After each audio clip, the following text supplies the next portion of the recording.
আমরা আজকে ফটোশপে সিম্পল একটা ইমেজ ইফেক্ট করব। শুধু দুইটা কালার বা দুইটা অপশন দ্বারা আমরা আজকে ইমেজটা ইফেক্ট করব। শুধু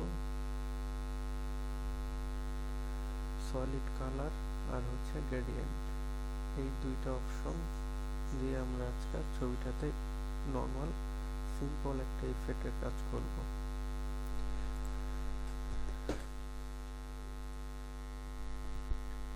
তো শুরু করা যাক। আমরা প্রথমেই সলিড কালারে চলে যাব। ওকে, ওকের পরে এখানে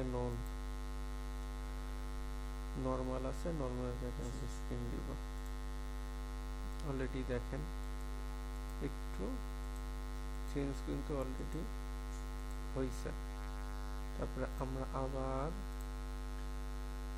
গ্রেডিয়েন্টে চলে যাব। যাওয়ার পরে এখান থেকে একটা কালার সিলেক্ট করব।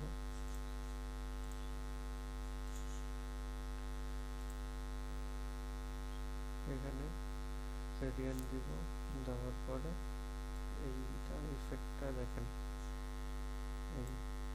ওকে, তারপর আবার নর্মালে যাব, নর্মালে আবার স্ক্রিনে দিব। দেখেন অলরেডি ছবিটা কিন্তু পুরাই একটা ইফেক্ট চলে আসছে।